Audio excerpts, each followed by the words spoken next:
Wes Anderson's latest is, for me, easily his best in over a decade. Let's talk about Benicio Del Toro, Michael Cera, and newcomer Mia Threapleton in The Phoenician Scheme.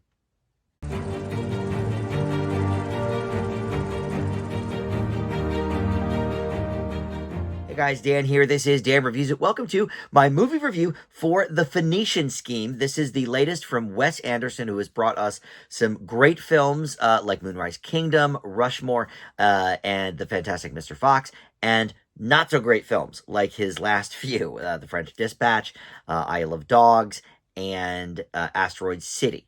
I think this is better than all of those, meaning that this is easily his best movie since 2014's The Grand Budapest Hotel. I will admit he had involvement in this series of shorts about Henry Sugar, a character played by Benedict Cumberbatch. I did not watch that, so I don't throw that into that mix.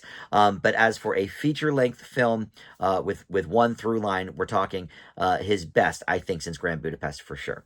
All right, so before we get there, let me welcome you back to the channel. If you are a Dan Reviews It subscriber, thank you so much for that. Love when you guys return and check out my stuff. But if you're not, please consider subscribing and click on that notification bell too, so you get the alerts for all my new videos coming out. I do try to post just about every day, so always a lot going on here on the channel. All right, so this is based on a story that he came up with Roman Coppola, but Wes Anderson wrote the screenplay and directed as usual. And look, Anderson certainly has his own style, and you probably already know if you like his movies or don't like his movies.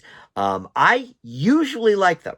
There was a long string there where he was doing a lot of like A and A- type films. And then the last few really kind of went off the rails for me. The French Dispatch was sort of in three separate segments.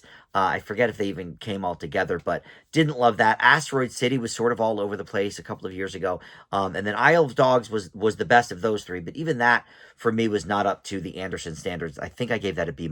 So, this really gets him back, maybe not to that A level, as you'll see from my grade later, but definitely a fun ride. And let's talk about what happens here in this film. So we have wealthy businessman Zsa Corda, who is played by Benicio Del Toro. Apparently, he was based on a real person that I've never heard of, but he appoints his only daughter. He has all of these sons, but he appoints his only daughter, a nun, as the sole heir to his estate, and that is Mia Threapleton.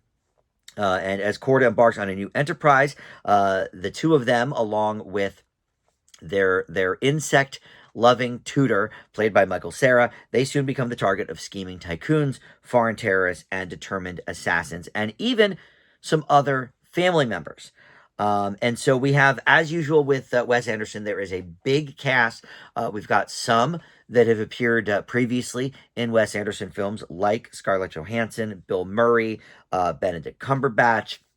But we have some newcomers as well. I don't think we've had Tom Hanks in a Wes Anderson movie before. I don't think we've had Bryan Cranston before. I would have to look up, tell me in the comments if I'm wrong.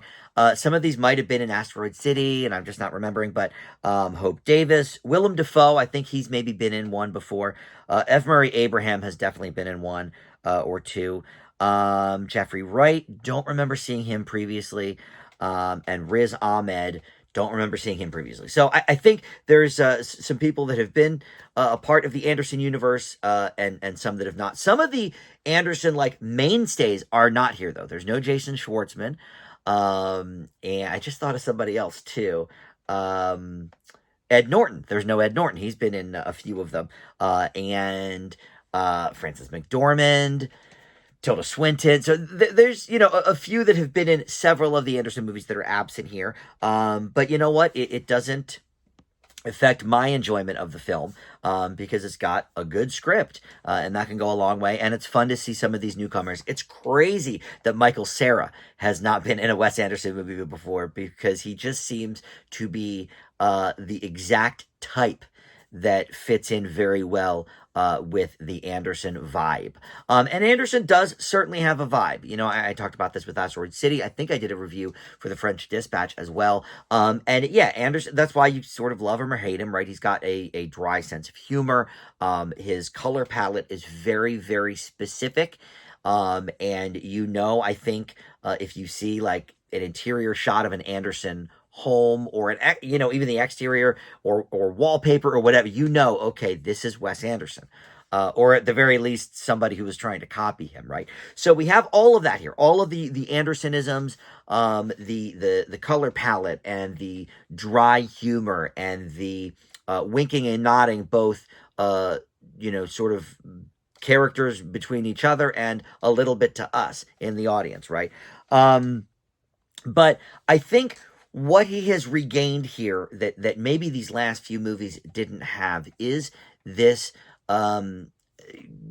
set kind of plot that goes throughout the whole film. Like Asteroid City, it was one whole piece, but it was like a play within a play. And the outside stuff, like the play stuff, the playwriter stuff, didn't work for me. Whereas, the actual play itself worked. But, the narrator and all that didn't quite work for me. French Dispatch, you had, like I said, 3 different chunks of stories. And again, I can't even remember if they came together at the end because I really didn't care for the movie.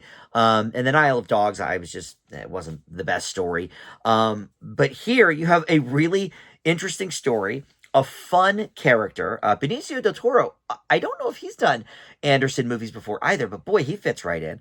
And then you've got Mia Threapleton, who I didn't recognize, but my buddy and I, as we were going out of the movie, was like, okay, who does she remind us of? Have we seen her in something? We have not. This is her feature debut, I believe, but she is the daughter of one of the biggest A-listers around, Kate Winslet.